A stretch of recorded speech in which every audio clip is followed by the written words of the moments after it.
Haven't posted a video in a couple weeks, and I was going to wait until I finish this project, get it completed before I post a video, but I thought, you know, maybe I would discuss some of the things that I'm doing with it. This is a router machine. It doesn't look like one yet.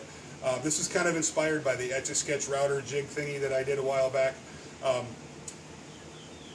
but with some more twists and turns. It's going to be pretty cool. So anyway, what I'm doing here is I've installed a lifting table. This will make this table inside of here lifts up and down, and I had it working with a drill. Here's how that looked.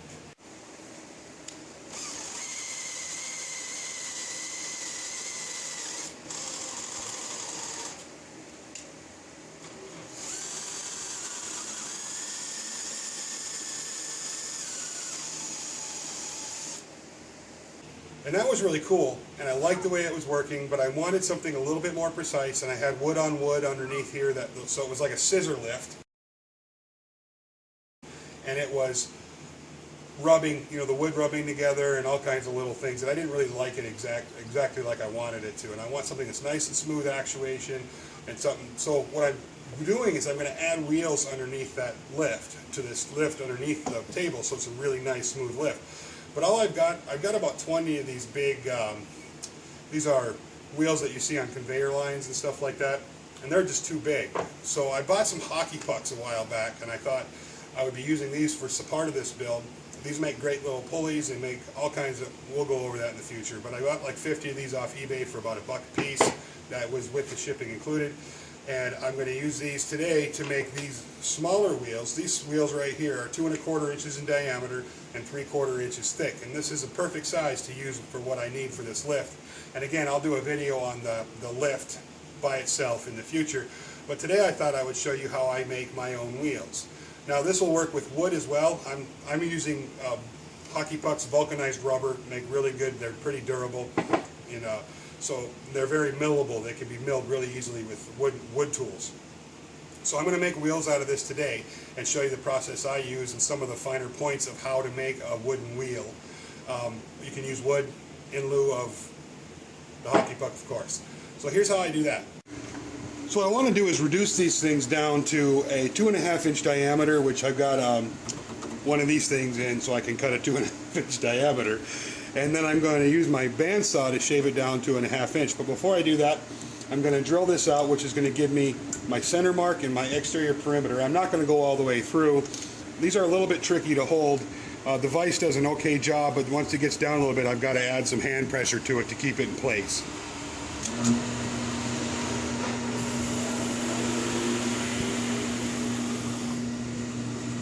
And you don't want to overheat them, so I'm taking, you know, light cuts, going about 1/8 inch at a time and then pulling out the bit. I'm just going to check to make sure that my center pilot hole went all the way through, and then I'm going to take it over here to the other drill press, and then what I'm going to do is just go ahead and start a 7/8 hole on both sides, and then I'm going to come back after I thin this puck out, and that just gives me a nice center point when I use my dado bit.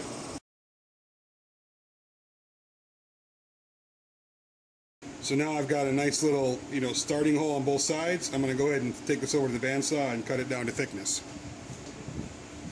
Okay, I've just clamped a guide to my a straight edge to the fence, and I'm going to run this through, and that's going to give me the thickness I want, which is just under 3/4 of an inch.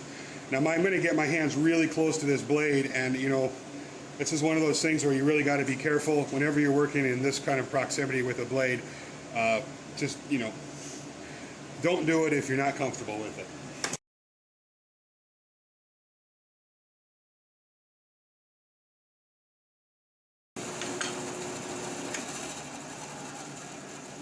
Okay, back over here I've installed my 7/8 Fastener bit, and now that I've kind of pre-piloted those with my paddle bit, I can come back in and clean them up with Fastener. Now I don't want to go all the way through. Basically what I want to do is go just deep enough that this bearing sits flush with the outside of here. And I'm just going to eyeball it. You could definitely put a mark on there on the bit if you wanted to, but this thing gets gunked up a lot, or it doesn't get gunked up, but there's a lot of rubber floating around, so I wouldn't be able to do that if I wouldn't be able to see it anyway. So I'm just going to swag it.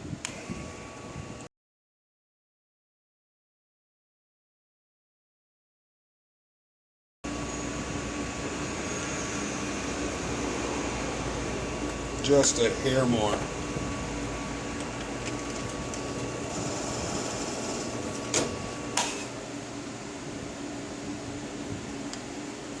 Perfect. Okay, now what I've done is installed a 5/8 bit. So this is, you know, a quarter inch smaller than the 7/8 bit.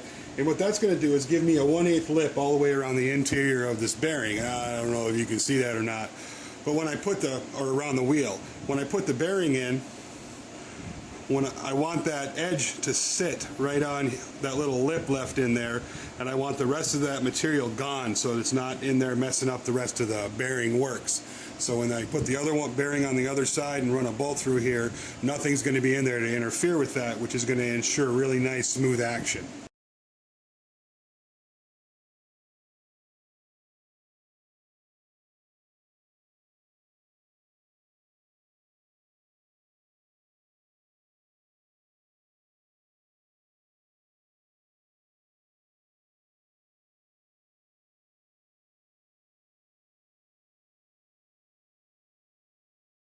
Okay, so I've installed my bearings, and I've got a little rod through here, or a bolt through here, and these little guys work great.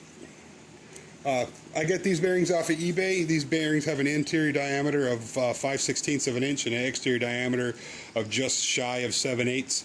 And I order these things by the 40 or 50 pack at a time, and they're relatively inexpensive. I think I pay about 50 cents a piece for these when I order them like that. So if you're looking for bearings, eBay is a wonderful resource to use for bearings and that sort of thing. Hey everybody, thanks for watching. So that's just a neat little way you can make wooden wheels or wheels out of really any type of material that you can mill. And these are going to work great for this lift, and when I get the lift done, I'll do a video on that. And I think what I'm going to do, rather than just like do the whole build and then I'm going to actually do like a little mini series. Maybe, you know, I'm killing myself, but I'm going to show you guys, you know, some of the little things that I would do during a build like this, how I would get some of these tighter tolerances to work right, and you know, so you guys can kind of see this thing progress and grow. It's going to take a little bit more time while videotaping to build it, but I think it'll be worth it. And I hope you guys stick around. If you haven't already, please like and subscribe to my channel. I've got lots of great videos, 165 now in the last year and, I don't know, 4 months. That's a lot of videos in a year and 4 months. But it's been a lot of fun, and I got a lot more great stuff coming. So don't forget to like and subscribe, and we'll talk to you guys soon.